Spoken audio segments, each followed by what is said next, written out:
In one of the most highly anticipated games of the year against our fake rivals, the Commanders falter again, yet again in prime time. Something's off about this team, and I can't quite put my finger on it, but I'm going to try.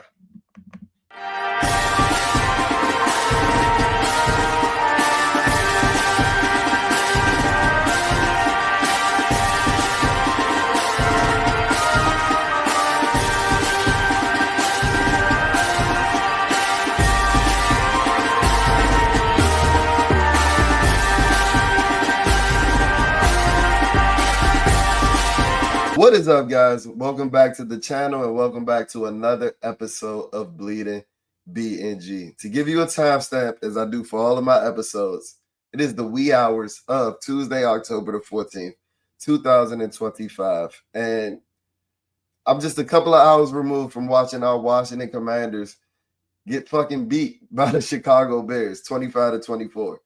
And yeah, I had to change my clothes because I was out that bitch getting rained on, watching an L getting rained on like Ashanti in 2002. Pause. And the least this team could have done was get a victory.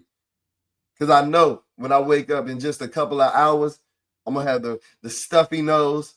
I'm already losing my voice for the things that I do for this goddamn team. To just let me down in prime time yet again. Like they did against the Green Bay Packers in week 2. And like they've done for the majority of my 30 years of life. Now, 2024, last year was a little different.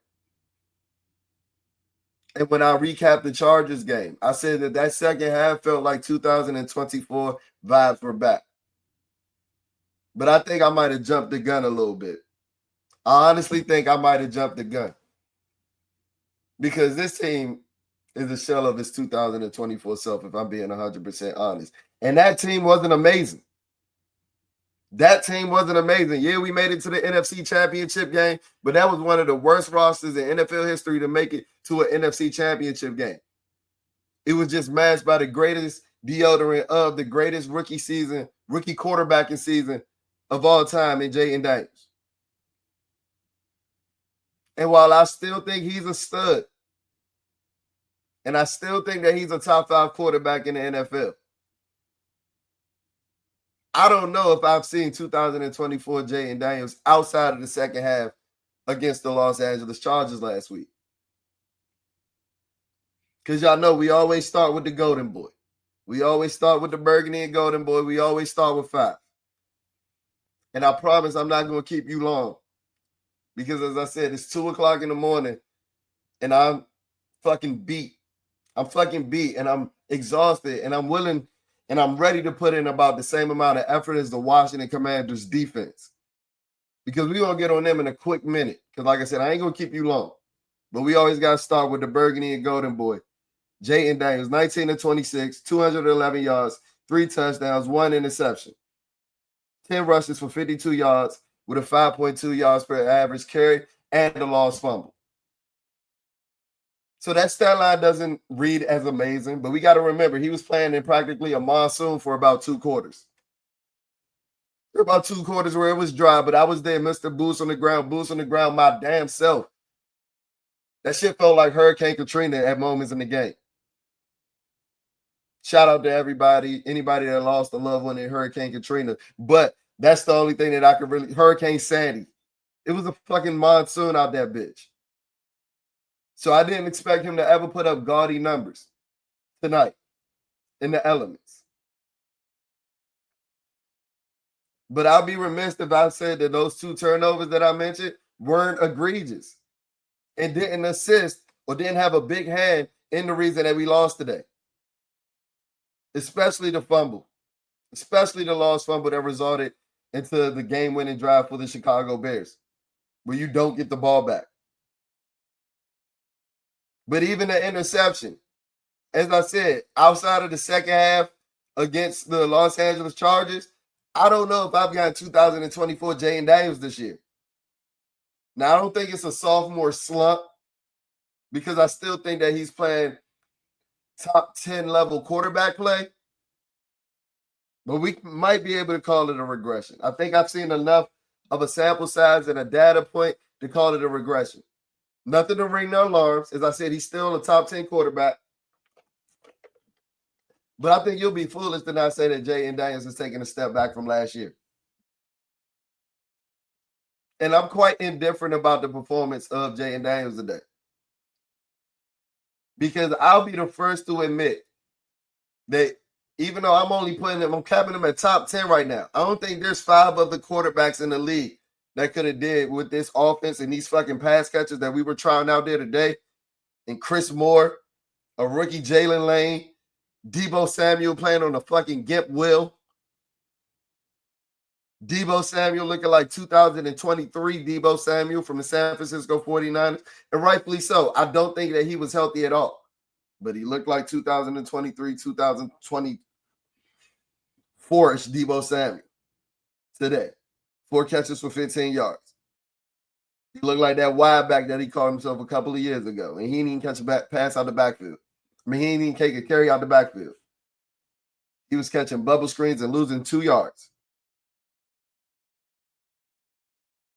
The fucking ghost of Zach Ertz, Grandpa Zach, no yak Zach, who even though he scored a touchdown today, there were prime opportunities for Zach Ertz to catch and get a couple of yards. But you know he ain't doing that.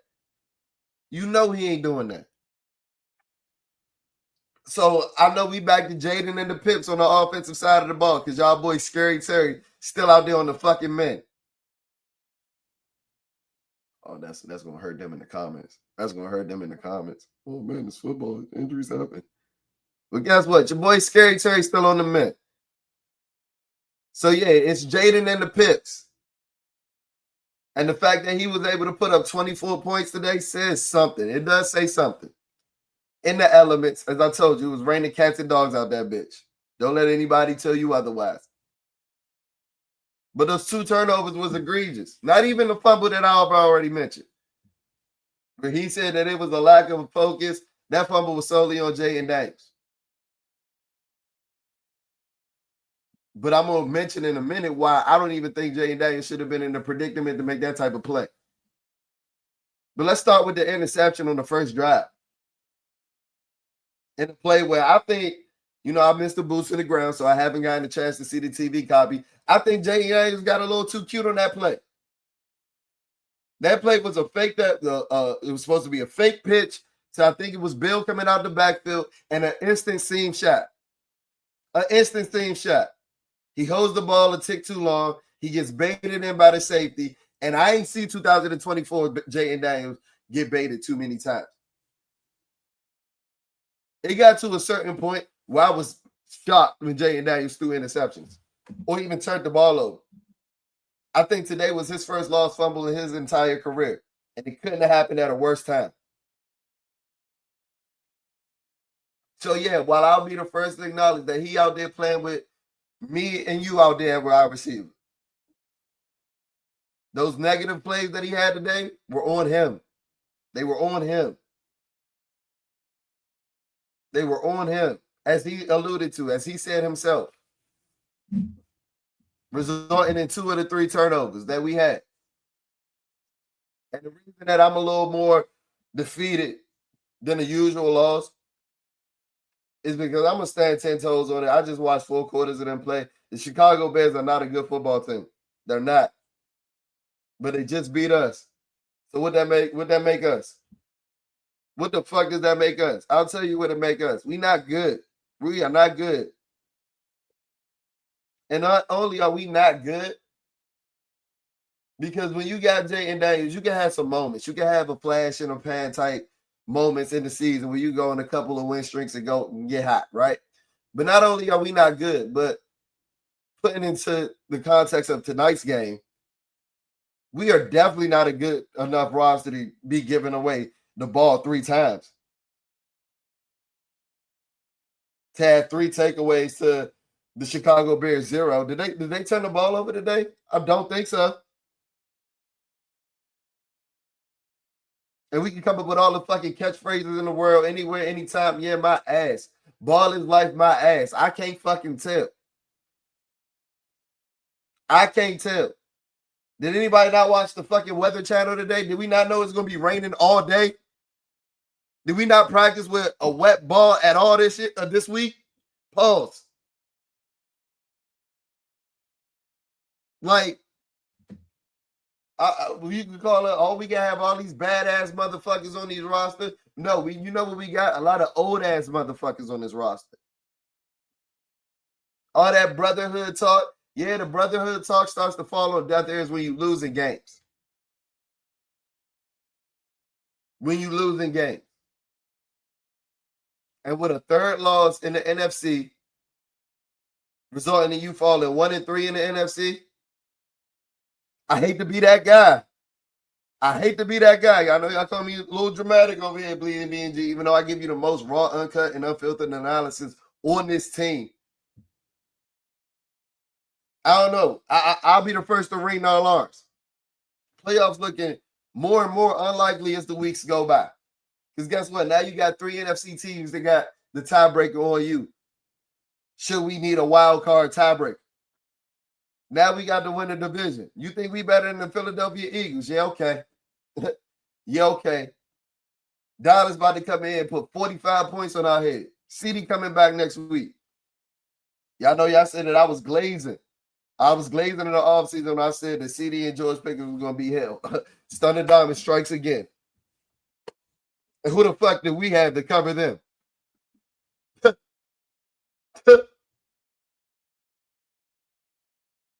But I'm jumping all over the place. Let's stay with the offensive side of the ball. Ja'Cory Krosky-Merritt, 17 rushes, 61 yards, 3.6 yards per carry, and a fumble. That fumble was solely on him. 2 fumbles in the last 2 games. Tighten up. Tighten up. And I don't want to delve too much in it because it's hindsight when I look back on it or when I talk about it. But I'll be lying if I said that I think that Bill started to smell himself a little too much this week. He over there like, and I get it. Like, you want to be as marketable as possible. You a 7th rounder. But he like on Twitter promoting shirts, thanking people for voting for him for Rookie of the Week. I'm like, is he buying his own hype? And yeah, you can say they love you when you balling and they hate you when you not. No, I don't hate Bill. But I don't want my players more locked into social media than they are the game. And I ain't even saying that that's the case with Bill, but he clearly wasn't locked in on that fumble. And the worst thing about it, he got the ball punched out by fucking Montez Sweat. I ain't seen Montez Sweat make an impact play like that with us for like 3 years, bro. How many forced fumble punch-outs did Montez Sweat have as a member of the Redskins football team Commanders? But he want to have a revenge game against us. It was fans in Chicago ready to fucking trade Montez Sweat. Not after the day. Not after the day. Because guess what? You know what? He played the Washington get rights. I told y'all we the Washington get rights. I usually talk about it with the defensive side of the ball, but we just giving it up on all sides. We just giving it up in all phases at this point. Like, yeah, we play complimentary football, all right. Complimentary bad football, complimentary ass football. Ja'Cory Krosky-Merritt, I don't know. The Chicago Bears came in here with one of the, I think it was the 31st ranked rushing defense. We had the number 1 ranked rushing offense. Well, you couldn't tell today. You couldn't fucking tell today. Because we had the 2025 Bears looking like the 1985 Bears today. Looked like we was going against fucking Mike Singletary and William fucking Refrigerator Perry out that bitch.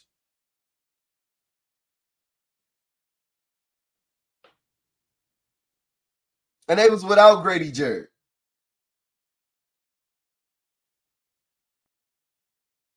Like I've already mentioned, like it's hurricane, it's a monsoon outside. Why is Bill only getting 17 touches? And if you only want to give Bill 17 touches, why is Ja'Cory Excuse me. See, I'm so fucking flustered I can't even talk right. Why is Jeremy McNichol only getting 2 rushes? And where the fuck was Chris Rodriguez?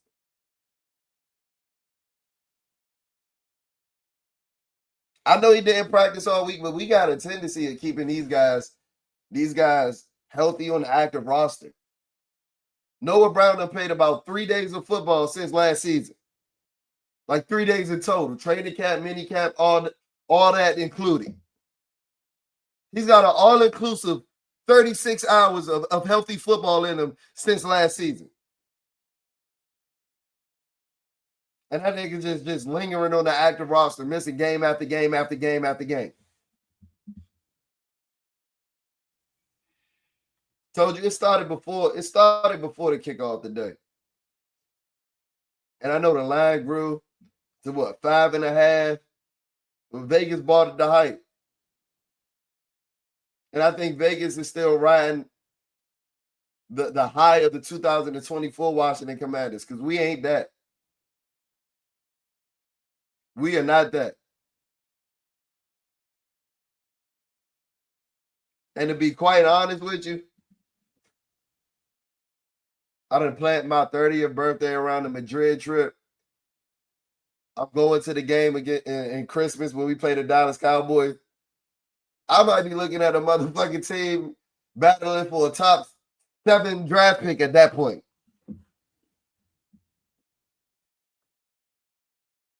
Out here throwing to Chris Moore and fucking Zach Ertz.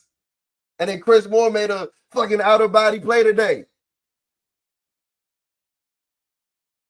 You getting outer body plays from Chris Moore because your wide receiver won $30 million man on the men. Now call it what you want. Soft tissue injury. Y'all know y'all said he was the anomaly 30-year-old receiver. He wasn't going to age like any other. He was Jerry Rice reincarnated, right? That's what y'all said about him, right? And yeah, he's hurt. And I don't want to linger too much on it. Because he was thoroughly missed today. Because you want to know one of the reasons why we had the Chicago Bears looking like the 1985 Bears? Because we didn't have anybody to make a threat downfield. Yeah, Jalen Lane had one solid play. And I think Jalen Lane has a bright future. But if you're relying on Jalen Lane to be your sole deep threat receiver, oh, you're fucking cooked. You're fucking baked. You're fucking baked. So all the Bears would know is putting fucking 17 in the box and telling Jayden Daniels to beat him. And not even Jayden Daniels, telling these wide receivers to beat him. And they couldn't. And they couldn't. But guess what? We probably still would have won this game if Cliff Kingsbury wasn't on no nut shit. Y'all know I say Cliff's an evil genius. I think he a top 3 play caller in the NFL. But sometimes he get a little ahead of himself and tries to outsmart himself. 3rd and 1. You started out the game with like 8 offensive linemen in a jumbo set. Trent Scott been getting damn near the same amount of snaps as fucking Jordan McGee. And I don't know why. 3rd and 1. Why the fuck are we running the ball out of pistol? Why are we allergic to not running the ball up under center? And I know it's probably an obvious tell because the only time we do run up ball or we do snap the ball from under center, it's a fucking reverse to Deebo Samuel. Even I can tell that from my fucking couch, from my fucking podcast chair. But guess what? You traded for Laramie Tunsil for a reason. You drafted Josh Connolly for a reason. You done brought Chris Paul in and he been mauling niggas' faces off for the last 3 weeks. I don't care if they know what's coming. At some point, you can't get cute. It's about smash mouth, will versus will, man versus man, mano y mano type football. And when you need a yard, that's why I said Jayden Daniels shouldn't even been in the position to make that play. He should have took that motherfucking snap from under center. And to be honest, Chris Rodriguez, unhealthy ass, probably should have ran that. Or Jeremy McNichols. Because all Jeremy McNichols does is run through motherfuckers' faces. He caught a fine last week for leading with the helmet, and then he went ahead and did it again. He's a fucking demon. He's a savage. Put his body on the line just for us to lose to Caleb Williams in fucking primetime. Nigga about to go get a new Manny and Petty. Nigga about to get a celebratory, a victory Manny Petty. He about to hit up his favorite DC nail tech before he go back to Chicago. He about to go get slayed. Because you know what? He slayed the fuck out of Joe Witt and this sorry-ass defense today. You know what? I'm going to name this episode Sloppy Joe. Because the turnovers and the sloppy play and Joe Witt's defense was the biggest reason that we lost today. This defense is putridly slow at all three levels. Like, this defense is slow as shit. This might be the slowest. Ain't no might. This is the slowest defense in the league.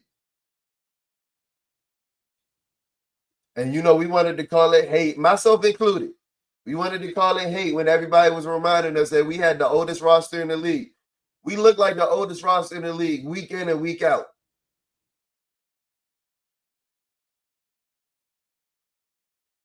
Y'all let me know something. DeAndre Swift has been ass all season.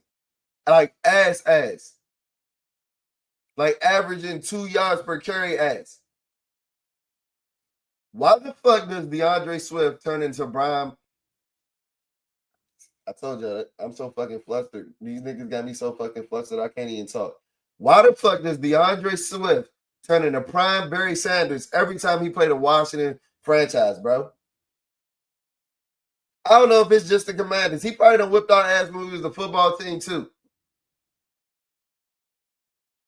DeAndre Swift turns into prime LaDainian Tomlinson no matter who the fuck the defensive coordinator is. Whenever he sees Burgundy and go, that nigga has a fucking field day. That nigga gets his shit off.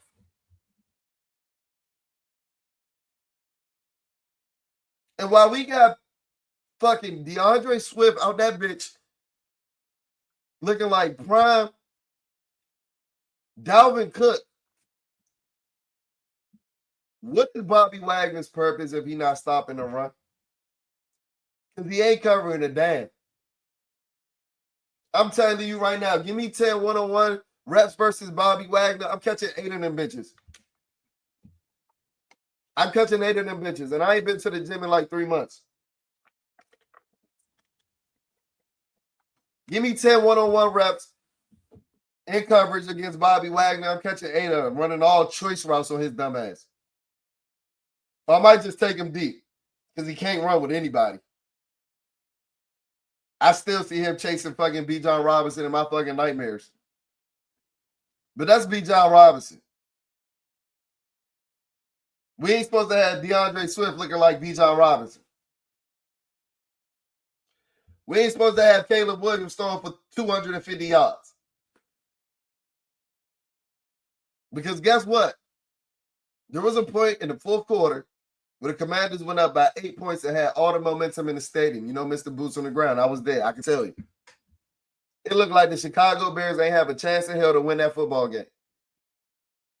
And in about 2 plays, all that shit flipped. And y'all know y'all come to Bleed and BNG for my objectivity. And even the players that I talk up can get it too. Quan Martin sucks, bro. I'm not that he is Jartavis Martin for further notice. Until further notice. Y'all know we denounce niggas of their nicknames when they ain't playing like they need a nickname. Shout out to Brian Robinson. Jartavis Martin is a liability right now. Hey, I ain't even gonna say that. Jartavis Martin is feast or famine. Because yeah, he made the game-changing play last week. And as I've mentioned on the channel, I don't think people have given him enough credit for what he's been as an enforcer in the run game this year. But I can't talk about you in the enforcer in the run game, and then you make that fucking Pee-wee 75-pound ass tackle attempt diving at a nigga. And then Marshawn Lattimore thinking you him, just thinking you just assuming that you gonna make the tackle like you prime Sean Taylor. Just stop his feet. And then we saw Marshawn Lattimore slow as a bitch, bro. And we've been questioning it. We've been like, can he run? Is he washed? You saw it today. And that wasn't his fault. I ain't even gonna say that's Marshawn Lattimore's fault, but I think that play perfectly encapsulated this defense. Marshawn Lattimore looked like he ran a 4.8 fucking running after DeAndre Swift. This is a nigga that had a perfect 10 relative athletic score coming out of the combine. Bro, he only 29. And the NFL is a rough business because if I was washed at 29 in my profession, I would be fucking depressed. I would be fucking depressed. But guess what? At least Marshawn Lattimore made it to 29. This nigga Mikey Sainristil is washed in year 2. When are we going to have the dialogue about Mikey Sainristil? Because I've been trying to have it for a minute. And y'all know I have. Y'all know I have. Because to be honest, and he made me eat crow during his rookie year, I thought Mikey Sainristil was a reach as a second-round pick last year. Because all the drawbacks and all the red flags that I saw from him as a prospect are rearing its ugly head in his second season. I don't know if they wasn't watching Michigan film last year, the opposing offensive coordinators and head coaches, but they are attacking Mikey Sainristil this year. And some of y'all will have the audacity to say that he the best corner on the team because he catch a couple of lucky interceptions. Well, guess what? He got lucky today because Roma Duze bagged that ass in the end zone. Just so happened to get called back. Mikey Sainristil looks small and slow. Nigga started milking cows on TikTok and lost all his football prowess. I told you, this defense is old and slow at all 3 levels. Because even a guy like Dorrance Armstrong, who is having a hell of a season, you wouldn't call him a quick twitch edge rusher on the defensive line. Bobby Wagner and Frankie Louv out that bitch running 5'6" and 5'8" respectively. And I think Frankie Louv played solid today.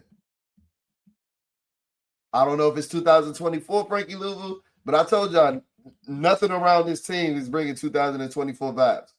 We should have listened to Nikki Javala and not chalked it up as hate when she said something was off about this team. Whether it be the holdout from y'all boy, from y'all man, that prevented any type of offensive chemistry or any type of continuity coming from the 2024 season, or something else. Like this defense going against Chris Moore and fucking the ghost of Noah Brown off training camp, and we thinking they about to be clamping shit. The secondary slow. To be quite honest, Jayden Daniels probably shouldn't even have the opportunity to fumble. The Bears were ready to call a game when they ran Olamide Zaccheaus on Bobby Wagner on that drag route. Thank God Olamide Zaccheaus still wanted to be a commander for real and drop the ball. He probably mad as shit that they won for real. Game ball goes to Olamide Zaccheaus from the commander side. He was one of the best defenders all night. We getting moved by the Chicago Bears offensive line.